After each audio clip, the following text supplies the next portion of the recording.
Nucleus first described by Robert brown. सबसे पहले Robert brown नाम के साइंटिस्ट ने 1831 में न्यूक्लियस के बारे में बताया था। स्टेन्ड बाय बेसिक डाई, जो बेसिक डाई एसिडिक डाई अलग अलग होती हैं, रंग होते हैं, जिनके द्वारा स्टेनिंग करके हम माइक्रोस्कोप को के अंदर इनको देख सकते हैं। और इनका नाम है जो क्रोमेटिन दिया था फ्लेमिंग नाम के साइंटिस्ट ने। क्रोमेटिन क्या है? Highly extended and elaborate nucleo protein fibres. जो धागे होते हैं ये न्यूक्लियो प्रोटीन के बने हुए, जैसे न्यूक्लिक एसिड, इनके अंदर डीएनए आरएनए खासकर डीएनए पाया जाता है, तो उसके बने होते हैं, उनकी कंडेंस्ड फॉर्म होती है। इन इंटरफेज न्यूक्लियस, इंटरफेज न्यूक्लियस मतलब स्टेज होती है सेल डिवीजन की इंटरफेज, जिसके अंदर जो क्रोमोसोम है वो धागे जैसे बिखरे हुए होते हैं, तो उस फॉर्म में पाए जाते हैं। और ये वो स्टेज होती है जिसमें रेस्टिंग स्टेज भी बोलते हैं, जिसमें सेल है वो डिवाइड नहीं कर रही होती। न्यूक्लियस क्या होता है? न्यूक्लियर मैट्रिक्स, जो भी मटेरियल प्रेजेंट होता है न्यूक्लियर मेम्ब्रेन के अंदर, उसको न्यूक्लियर मैट्रिक्स बोलते हैं।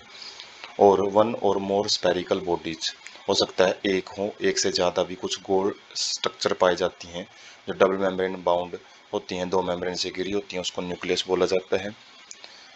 पेरीन्यूक्लियर स्पेस, ये क्या होता है? एक स्पेस प्रेजेंट होता है 10 to 15 नैनोमीटर का होता है, जो कि जो कंटेंट है अंदर का कंटेंट, उसको उसकी तरफ बाहर पाया जाता है, जो क्रोमोसोम वगैरह क्रोमेटिन वगैरह उसके बाहर पाया जाता है, और जो कि एक बैरियर का काम करता है materials inside nucleus and that of the cytoplasm. जो साइटोप्लाज्म और न्यूक्लियस के बीच में जो भी मटेरियल का एक्सचेंज होएगा, जो अलग अलग आयंस वगैरह है, सब्सटेंस प्रोटीन आरएनए वगैरह है, वो एक्सचेंज किए जाएंगे, वो इसी न्यूक्लियर मेम्ब्रेन के जरिए, जो ये न्यूक्लियर पेरीन्यूक्लियर स्पेस है, इसके जरिए ही एक्सचेंज किए जाते हैं।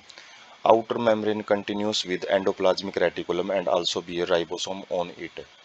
तो बाहर की जो मेम्ब्रेन होती है वो आगे जाके एंडोप्लाज्मिक रेटिकुलम के साथ कंटिन्यू हो जाती है, और उसके ऊपर राइबोसोम्स होते हैं जो कि आर ई आर बनाते हैं, rough endoplasmic reticulum.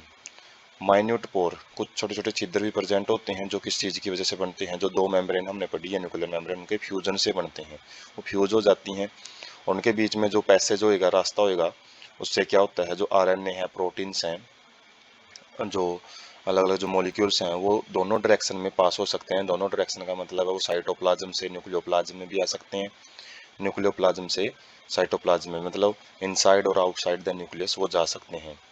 One nucleus पर सेल, यदि नंबर की बात करें तो वैसे तो एक सेल के साथ में एक न्यूक्लियस ही मिलता है, लेकिन फिर भी इनका जो वेरिएशन है नंबर में वो देखने को मिल जाती है। और कुछ सेल तो ऐसी हैं जो न्यूक्लियस हैं उनके पास बिल्कुल भी नहीं होता, जैसे जो आरबीसी होती हैं मैमल्स के अंदर, उनके अंदर न्यूक्लियस नहीं पाया जाता। क्यों? क्योंकि न्यूक्लियस की जो वहाँ पे न्यूक्लियस की इतनी ज़्यादा ज़रूरत नहीं होती, ज़्यादातर ज़रूरत आरबीसी में ही हीमोग्लोबिन की होती है। तो काफ़ी सारी जो एक्स्ट्रा चीज़ें हैं उसको हटा के वहाँ पे ज़्यादा से ज़्यादा मात्रा में हीमोग्लोबिन है वो रखा जाता है एरिथ्रोसाइट्स में। और सीव ट्यूब्स का भी काम ट्रांसपोर्ट का होता है, जैसे फिलोएम का भाग होता है ये, जो कि फूड को ट्रांसपोर्ट करता है वेस्कुलर प्लांट्स के अंदर, तो वहाँ पे भी खाली रखा जाता है इसको। और इसका जो फंक्शन है वो कंपेनियन सेल देखती हैं, फिर जो न्यूक्लियर फंक्शन होता है वो कंपेनियन सेल के द्वारा किया जाता है। तो डायग्राम से हम न्यूक्लियस है उसको एक क्लोज व्यू ले सकते हैं। ये दो मेम्ब्रेन होती है, न्यूक्लियर एनवलप बोलते हैं। न्यूक्लियर लैमाइना क्या होती है? इनर लेयर होती है, जो इनर वाली वाल होती है। बीच में एक डेंस स्ट्रक्चर होती है, न्यूक्लियस के अंदर भी एक डेंस स्ट्रक्चर होती है जिसको न्यूक्लियोलस बोला जाता है। ज़्यादातर यहाँ से आरएनए वगैरह वो सिंथेसिस होते हैं।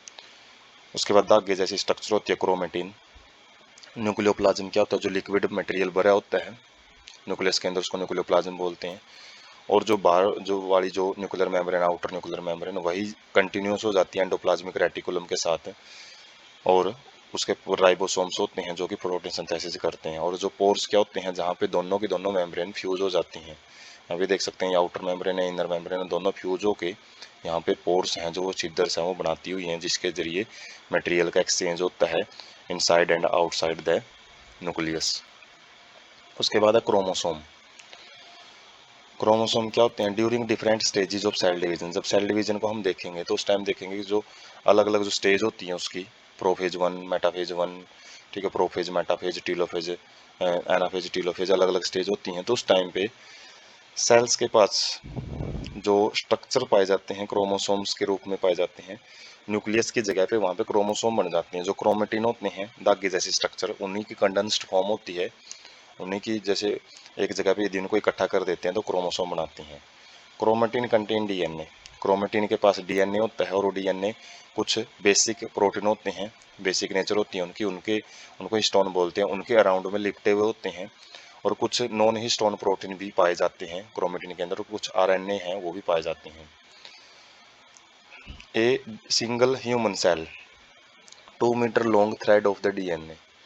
तो एक प्रत्येक जो ह्यूमन सेल है, जैसे ह्यूमन बॉडी के अंदर लगभग 100 ट्रिलियन 10⁻⁴ सेल्स पाई जाती हैं, और प्रत्येक सेल में यदि हम डीएनए की लेंथ देखें तो वो लगभग 2 मीटर का होता है। 2 मीटर की लेंथ होती है उसकी एक सिंगल सेल के अंदर। सेल इतनी छोटी है कि जिसको माइक्रोस्कोप में देखें, और 2 मीटर लेंथ का आप आइडिया ह्यूमन हाइट से लगा सकते हो। ह्यूमन हाइट से भी, नॉर्मल हाइट है उससे भी ज़्यादा ही होती है। तो डिस्ट्रीब्यूट अमोंग इट्स 46 क्रोमोसोम, जो 46 क्रोमोसोम है उनकी लेंथ को जब हम एक साथ जोड़ के देखते हैं जब वो 2 मीटर की बनती है। Chromosome visible only in dividing cells, जो क्रोमोसोम्स है केवल वो डिवीजन कर रही सेल्स में ही दिखाई देते हैं, जिनके पास एक प्राइमरी कॉन्स्ट्रिक्शन, एक बीच में एक स्पेशल स्ट्रक्चर पाई जाती है जिसको सेंट्रोमेयर बोलते हैं, और जिसके दोनों साइड में डिस्क शेप की स्ट्रक्चर पाई जाती है जिसको काइनेटोकोर्स बोलते हैं। ये काइनेटोकोर्स ही वो पॉइंट होते हैं जिनके साथ जो स्पिंडल फाइबर हैं, सेल डिवीजन में हम पढ़ेंगे, वो आके अटैच होते हैं। सेंट्रोमेयर होल्ड 2 क्रोमेटिड्स, जो 2 क्रोमेटिड्स होती हैं उनको पकड़े रखने का काम सेंट्रोमेयर का होता है। क्रोमोसोम मतलब अलग अलग जो ग्रुप्स में अलग अलग पार्टों में कंडेंस्ड होता है। सैटेलाइट क्या होते हैं? Non staining secondary construction as small fragments at a constant location. ये स्पेशल जगह पे पाए जाते हैं जिनकी जो स्टेनिंग वगैरह है ज़्यादा नहीं होती, नॉन स्टेनिंग पोर्शन होते हैं ये। और सेकेंडरी कॉन्स्ट्रिक्शन का मतलब है क्रोमोसोम के ऊपर ही, जैसे बीच में तो सेंट्रोमेयर बोलते हैं कॉन्स्ट्रिक्शन को। कॉन्स्ट्रिक्शन एक स्पेशल स्ट्रक्चर होती है जहाँ पे जो क्रोमेटिड्स होते हैं वो आके मतलब ज़्यादा टाइटली एक दूसरे के साथ चिपक जाते हैं। तो एक ही टाइप की जो कॉन्स्ट्रिक्शन है, एक अलग कॉन्स्ट्रिक्शन वो पेरिफेरी पे पाई जाती है, उनको हम सैटेलाइट बोलते हैं।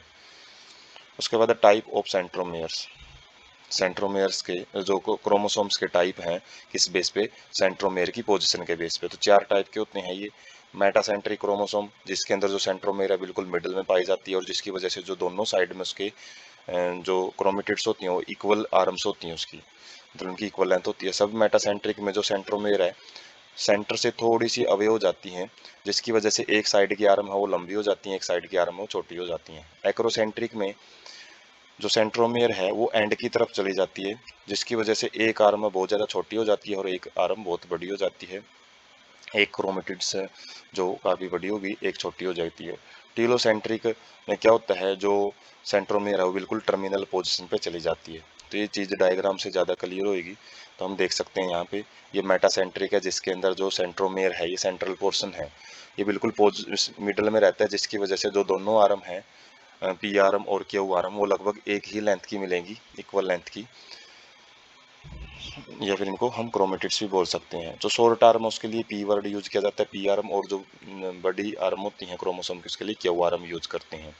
सब मेटा सेंटर में देख सकते हैं मिडल से थोड़ा सा एक साइड में चला जाता है, जिसकी वजह से जो एक साइड की जो आर्म है थोड़ी छोटी हो जाती है, दूसरे वाली लंबी हो जाती हैं। एक्रोसेंट्रिक में और थोड़ा सा जो जाते पेरिफेरी की तरफ चला जाता है, जिसमें एक साइड की आर्म है बहुत ज़्यादा लंबी, दूसरे के कंपैरिजन में यदि देखें तो एक दूसरी है बिल्कुल छोटी हो जाती है। और टीलोसेंट्रिक में बिल्कुल एक कॉर्नर पे चला जाती है सेंट्रोमियर, जिसमें एक ही साइड में केवल जो आर्म्स हैं वो देखने को मिलेंगे, दूसरे वाली साइड में कोई आर्म्स नहीं मिलती हैं। तो ये 4 टाइप हैं क्रोमोसोम्स के, किस बेस पे? लोकेशन ऑफ सेंट्रोमेयर के बेस पे।